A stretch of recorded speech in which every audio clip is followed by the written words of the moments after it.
Hey guys, it's Charlotte, the Prom Prep Perfectionist. I'm back with my second video today called Tanning Tips.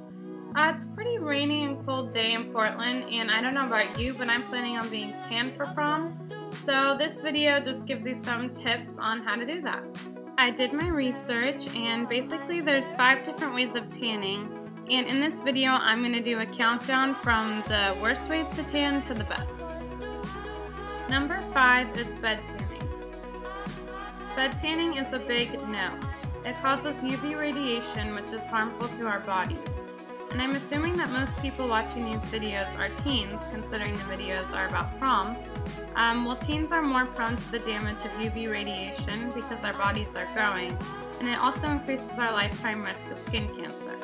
So I know that tanning feels good, it can even be addicting, I've tried it, but it's not worth risking our lives when there's other ways of tanning, so stay away from tanning beds. Number 4, tanning in the sun. This is another no. Unfortunately, the sun is just as harmful as tanning beds and also causes UV radiation. The reason it's number 4 on the list instead of 5 is because I know it's harder to stay out of the sun than it is a tanning bed. Believe me, I love tanning in the sun, and it's even hard for me to admit that it's bad for us. So try and fight your craving for laying in the sun with a bikini and tanning oil. And for the times you can't avoid it, make sure to wear sunscreen of at least SPF 30 and keep reapplying throughout the day.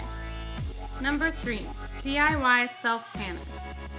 Now that we've covered UV radiation and its dangers, we've reached the sunless tanning portion of the list. I would usually say yes to all sunless tans because they're safe, but DIY self-tanners are a big no. Don't get too cheap when it comes to tanning. The results are usually hard to see, and if you think cocoa powder and tea aren't going to rub off, then you're wrong. So don't waste your time measuring and mixing ingredients from your kitchen, and just spend the extra few dollars for a success guaranteed tan. And that brings us to number 2, self-tanners. Finally, a yes. There's a wide range of products out there when it comes to self-tanning. Some work and some don't. It's not necessary to buy a super expensive product even if it works really well, because there's plenty of cheaper products that work just as well. I mentioned this in my last video, but one of my favorite self-tanners is Jergens Natural Glow. They carry a wide variety of tanning products, some for lighter skin and some for darker skin, so you can find the perfect match for you. It's cheap and easy to find at almost any grocery store, so I highly recommend it. Last, but certainly not least, is number 1, spray tanning. You can go out and get a typical spray tan sprayed by a machine if that's what you like, but I highly recommend getting a hand-sprayed airbrush tan. Sounds expensive, right? Well, the good news is Organic Bronze Bar offers customized looking tans for only $20 if you're under 19 years old and a student. All you need to do is make an appointment, bring your student ID, and $20.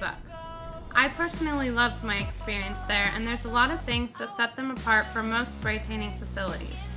Their tans are odorless, non-streaking, non-orange, dry instantly, all natural, and last up to 7 to 10 days.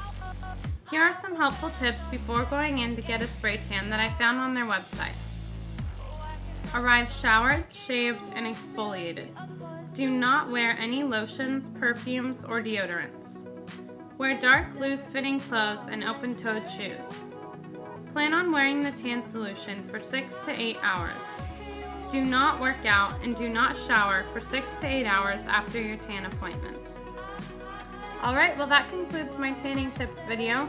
I hope there was some useful tips for you in there, and stay tuned for my next video on eyebrows and eyelashes.